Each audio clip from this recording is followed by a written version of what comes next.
Hello students, welcome to GRD classes. तो आज के इस लेक्चर में मैं आपके साथ डिस्कस करूंगा कुछ एटम्स एंड न्यूक्लियाई के बहुत इंपॉर्टेंट टॉपिक जो आपके एग्जाम में पूछे जा सकते हैं। तो स्टार्ट करते हैं जीजर मार्जन एक्सपेरिमेंट अल्फा पार्टिकल का। यहाँ पर ये जीजर मार्जन एक्सपेरिमेंट जो है ये एक बहुत ही इंपॉर्टेंट टॉपिक है। लास्ट ईयर ये 3 नंबर का पूछा गया है 2024 के एग्जाम्स में। तो रिक्वेस्ट है, जीजर मार्जन एक्सपेरिमेंट आपका पूरा होना चाहिए, उसकी ऑब्जर्वेशन क्या निकल के आती हैं और उसके कंक्लूजन पार्ट। ये आपका एक पहला टॉपिक होता है जो आपको याद करना है। बिल्कुल अच्छी तरीके से इसको 5 से 6 बार लिख लिख कर प्रैक्टिस करें। रिक्वेस्ट है, लिखी हुई चीज़ ज़्यादा जल्दी याद रहती है। तो एटम्स में ये एक पहला टॉपिक है जो आपको विद डायग्राम पूरा अच्छी तरीके से ये रिकॉर्ड रिकॉर्ड करना, मतलब बिल्कुल अच्छी तरीके से ये आपको अ, अपने माइंड में रिकॉर्ड करना है। ठीक है ना। तो दूसरा मेन टॉपिक है दैट इज इम्पैक्ट पैरामीटर। आपको नजर आ रहा होगा दैट इज इम्पैक्ट पैरामीटर। तो इम्पैक्ट पैरामीटर क्या होता है उसके बारे में ही बता रहा हूँ मैं आपको कि इम्पैक्ट पैरामीटर बेसिकली एक परपेंडिकुलर डिस्टेंस है। तो परपेंडिकुलर डिस्टेंस कहाँ से, ये न्यूक्लियस से, ये आपको दिखा रखा है जिसको हमने बी से डिनोट कर रखा है। ठीक है ना। तो ये वाला पार्ट आपको विद फॉर्मूला याद होना चाहिए। कई बार एग्जाम में फॉर्मूला ही पूछ लिया जाता है 4 ऑप्शंस में। इसकी फिगर किस तरीके से बनती है, इसकी डेफिनेशन, ये सारा पार्ट आपका क्लियर होना चाहिए। समझ में आ गया। तो अब इसके बाद जो नेक्स्ट टॉपिक है that is distance of closest approach. तो डिस्टेंस ऑफ क्लोजेस्ट अप्रोच क्या होता है और इसकी डेफिनेशन क्या होती है, इसका फॉर्मूला क्या होता है, ये सारा पार्ट आपको क्लियर होगा तो ही आपका नेक्स्ट टॉपिक आप कर सकते हैं, आगे फॉरवर्ड बढ़ सकते हैं। इसके बाद आता है रदरफोर्ड मॉडल एटम में। रदरफोर्ड उसके सिग्निफिकेंस थे। बोर्ड्स के पोस्टुलेट आपको याद करने हैं अच्छी तरीके से, 4 to 5 टाइम्स वैसे भी याद होंगे, केमिस्ट्री में आप पढ़ चुके हैं। तो बोर्ड्स के पोस्टुलेट भी एक बहुत इंपॉर्टेंट टॉपिक है। चारों जो इसके बोर्ड्स के पोस्टुलेट हैं विद नेम आपको याद करना है। नेक्स्ट टॉपिक है that is derivation of boards radius. तो बोर्ड्स रेडियस की डेरिवेशन काफी बार एग्जाम में पूछी गई है।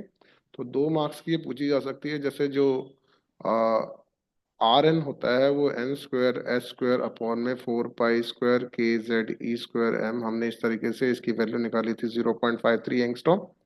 तो ये वाली वैल्यू भी आपको पता होनी चाहिए। तो ये है बहुत इंपॉर्टेंट टॉपिक है एग्जामिनेशन पॉइंट ऑफ व्यू से। उसके बाद हमारे पास एनसीईआरटी बैक में इससे रिलेटेड क्वेश्चन है। तो एनसीईआरटी बैक के क्वेश्चन इस पे जरूर लगाने हैं। रिक्वेस्ट है एनसीईआरटी बैक भी करनी है, इसके रिलेटेड क्वेश्चन है। इसमें टाइम पीरियड निकालने के क्वेश्चन है। इसमें आपको पता है काइनेटिक एनर्जी जब निकालते हैं, जो टोटल एनर्जी है वो माइनस ऑफ काइनेटिक एनर्जी, इस तरीके से हमने निकाला है। ठीक है ना। तो ये वाला पार्ट जो है आपका अच्छी तरीके से क्लियर होना चाहिए, बोर्ड्स रेडियस की डेरिवेशन वाला पार्ट। ठीक है। तो अब इसके बाद जो नेक्स्ट टॉपिक है ये बोर्ड्स रेडियस ही चल रहा है। तो इसके बाद हमने इसकी काइनेटिक एनर्जी बोला, मैंने जैसे पोटेंशियल एनर्जी बोला। ये वाला पार्ट आपका अच्छी तरीके से क्लियर होगा। इसकी नेटवर्क की वैल्यू भी याद करनी है आपको अच्छी तरीके से। ठीक है ना। तो अब ये है, जैसे यहाँ पर एक टॉपिक नजर आ रहा है ये that is energy of nth orbit. इससे रिलेटेड भी हमारा स्पेक्ट्रल सीरीज से रिलेटेड भी क्वेश्चन पूछा गया है कि एक इलेक्ट्रॉन फर्स्ट ऑर्बिट से थर्ड ऑर्बिट में जंप कर रहा है। तो ये वाला पार्ट आपसे पूछा जा सकता है। ठीक है ना। तो ये वाले फॉर्मूलेज आपको अच्छी तरीके से लर्न होने चाहिए। अच्छा, अब इसके बाद ये सीरीज आपको नजर आ रही होगी। यहाँ पर क्या सीन है कि ये energy level of hydrogen atom है। हमने एन की वैल्यू 1 पुट करी है, 2 पुट करी है, 3 पुट करी है, 4 पुट करिए। तो इस तरीके से ये आपसे पूछा जा सकता है कि अगर एन की वैल्यू 5 है तो कितनी एनर्जी है इलेक्ट्रॉन की। तो ये एक्साइटेशन एनर्जी और ये आयनाइजेशन एनर्जी का लेवल हमने लास्ट में किया था सीबीएसई में। तो आई रिक्वेस्ट ये करना है। ठीक है ना। अगर आपसे पूछ लिया जाए एन की वैल्यू इन्फिनिटी हो जाए तो आपको एन की वैल्यू इन्फिनिटी पुट करके 0 इलेक्ट्रॉन वोल्ट आ जाएगा।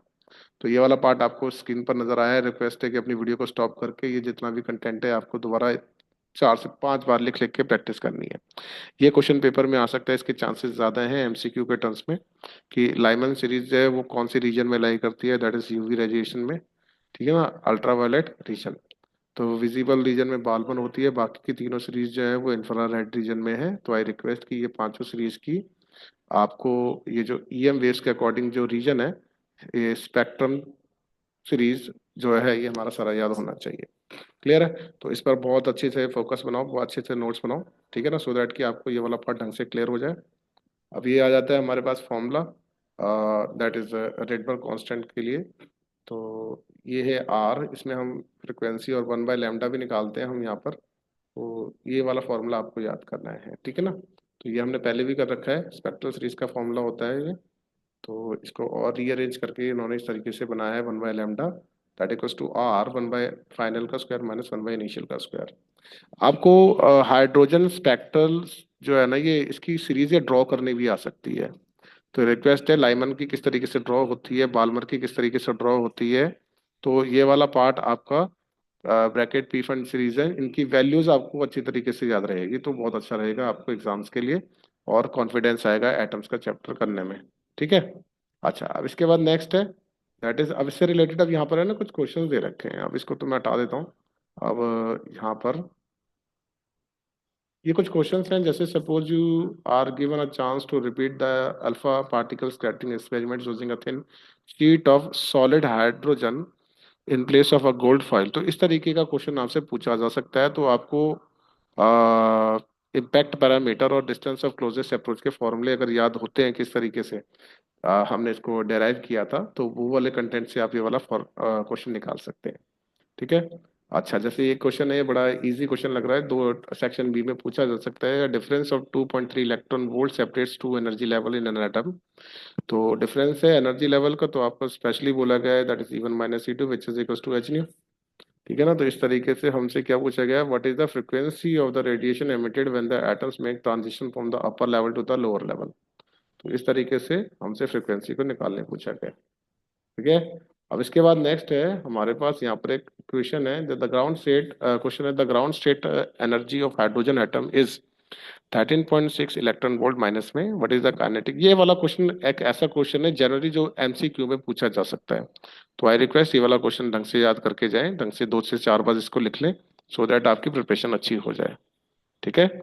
अब इसके बाद है the hydrogen atom initially in the ground state. कुछ बच्चों के लिए ये बेसिकली ये लेक्चर उन बच्चों के लिए है जिनके पास, जिनको नहीं पता कि कौन कौन से क्वेश्चन करने होते हैं एग्जाम से पहले। तो ये आपको स्क्रीन पर नजर आ रहे हैं। आई रिक्वेस्ट कि अगर आपके पास कोई बुक नहीं है, काफी बच्चे ऐसे हैं जो बुक नहीं खरीद पाते हैं और उनको लिटरली नहीं पता हुआ था, तो वो अगर इस तरीके से भी करेंगे तो बहुत अच्छा स्कोर कर लेंगे। ठीक है ना। तो एटम्स में अगर 3 से 4 मार्क्स का क्वेश्चन आता है तो आपको पहले डेरिवेशन वाला कंटेंट खत्म करके फिर ये तरीके से करना है। ठीक। अच्छा, तो इसमें एक दो तीन क्वेश्चन है, जैसे ये वो क्वेश्चन था जो एनसीईआरटी की बैक का क्वेश्चन है। इसके मतलब मैं 100% कह सकता हूँ कि इस टाइप का तुम्हारा क्वेश्चन पूछा जा सकता है बच्चों। तो वेलोसिटी का फॉर्मूला सभी को बच्चों को पता है ही। तो आपको पता है कि जो वी एन होगा वो 2.18 इंटू, सॉरी ये V1 है ना। तो V1 जो हो जाएगा 10⁶ डिवाइडेड बाय n हो जाएगा इतना मीटर पर सेकंड। तो इस तरीके से orbital period that is called time period पूछना चाहता है। तो ये वाला क्वेश्चन एक जेन्युइन क्वेश्चन है जो आपका प्रिपरेशन से पहले कवर अप होना चाहिए। फाइनल एग्जाम से पहले अगर आपने ये वाला क्वेश्चन नहीं करा विद वैल्यूज, तो आप तो बेटा गए। तो रिक्वेस्ट है कि ये वाला क्वेश्चन तो करके ही जाना है। Using the Bohr's model calculate the speed of the electron in the hydrogen atom in N1 2 and 3 level, और उसका टाइम पीरियड ये मैंने अपने टेस्ट में भी दिया था। रिक्वेस्ट है कि इसका वेलोसिटी और टाइम पीरियड किस तरीके से निकला है, क्या वैल्यूज हैं, किस तरीके से फॉर्मूला यूज करना है, वो एमसीक्यू में भी इसको डाल सकता है। ठीक है ना। तो इसका ध्यान रखेंगे। ठीक है ना। तो ये भी एक चीज है जो आपको नजर आ रही है, the radius of innermost orbit of hydrogen atom is 5.3 into 10⁻⁻11। N की 2 और एन की 3 वैल्यू पुट करके सीधा आंसर निकालना है। तो आपको पता है कि आर एन जो होता है वो directly proportional to N square है। सीधा R2/R1 करा, इस तरीके से आंसर निकल जाएगा। ऐसे ही R3 का निकल जाएगा। जिसको वैल्यूज याद हैं, फॉर्मूले याद हैं, उसके लिए तो समझ लो 100 में से 100 वाली बात हो रही है ये।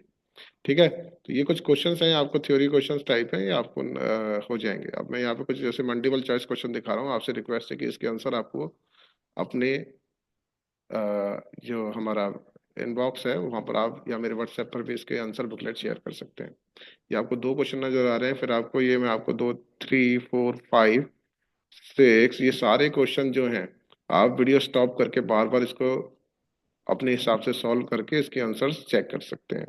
ठीक है। अगर आपको इनके आंसर चाहिए तो इसके आंसर नीचे भी लिखे हुए हैं। पहले रिक्वेस्ट है वीडियो स्टॉप करके पहले इनको सॉल्व करने की कोशिश करें, इनको रीड करें, इनके आंसर क्या होंगे, और उसके बाद जो है अपने आंसर आप चेक कर सकते हैं बाय दिस आंसर बुकलेट। तो यहाँ पर नीचे की तरफ एक आंसर बुकलेट भी है, ये दे रखी है, आपको यहाँ से इसके आंसर मिल जाएंगे।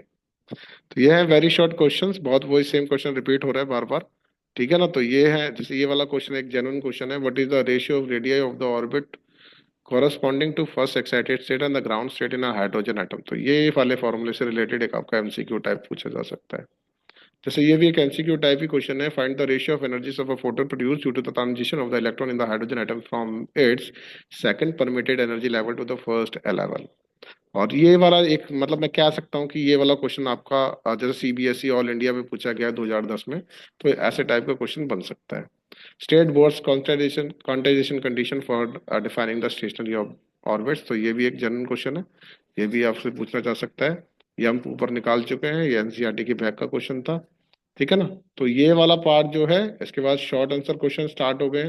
तो डिस्टेंस ऑफ क्लोजेस्ट अप्रोच और इम्पैक्ट पैरामीटर दोबारा स्टार्ट हो गया है। Right two important limitation of Rutherford nuclear model of N atom, तो ये आपको 2017 में आया हुआ है, तो रिक्वेस्ट है एक बार फिर से इसको रीड करके जाए, ठीक है ना।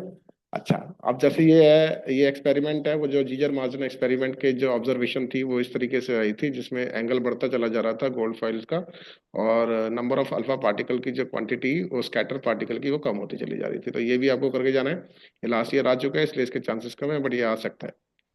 तो हम कोई चीज ना छोड़ के जाएं वो ज्यादा अच्छी है, ठीक है ना बच्चों। तो ये है ट्रांजिशन क्वेश्चन। ये वाला क्वेश्चन भी बड़ा जेन्युइन क्वेश्चन है। Hydrogen atom is in the third excited state, how many spectral lines. हाँ, इस पे आप सट्टा खा सकते हैं कि हाँ भाई ये सट्टा लगा लो कि हाँ भाई ये वाला क्वेश्चन आएगा। तो जैसे यार क्रिकेट में सट्टा लगाते हैं आजकल, हर बच्चा उल्टे काम कर रहा है, तो आपसे रिक्वेस्ट है ऐसा काम उल्टा करो कि है ना जो आपके नंबर दिलवाए। कहता है hydrogen atom is in the third excited state, how many spectral lines. Spectral lines गिननी है कि थर्ड एक्साइटेड स्टेट के लिए, तो शो दिस ट्रांजिशन। अच्छा, इसको शो भी करना है, तो देखो जरा। तो ये number of third excited state है, ठीक है ना।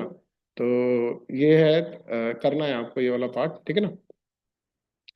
तो नंबर ऑफ स्पेक्ट्रल लाइंस जो हो जाएंगी वो 6 हो जाएंगी, ये इस तरीके से निकल रहा है। और थर्ड एक्साइटेड एक्साइटेड स्टेट के लिए एन की वैल्यू 4 होती है, ग्राउंड स्टेट के लिए वैल्यू 1 होती है। तो पॉसिबल ट्रांजिशन 4 से 3 2 1 पे हो सकती है, 3 से 2 1 पे हो सकती है, और 2 से 1 पर हो सकती है। तो ये हमने इस तरीके से ड्रॉ करा है। रिक्वेस्ट जो नंबर ऑफ स्पेक्ट्रल लाइंस है वो 6 है, तो ट्रांजिशन 6 हो रही है। तो ये टाइप के क्वेश्चन भी बहुत इंपॉर्टेंट है, जिसमें आपको एक वेवलेंथ गिवन होती है, या फिर आपको इस टेबल के थ्रू आपको बताना है शॉर्टेस्ट वेवलेंथ लाइमन की और बाल्मर की। तो ये वाला क्वेश्चन भी आपको करके जाना है अच्छी तरीके से।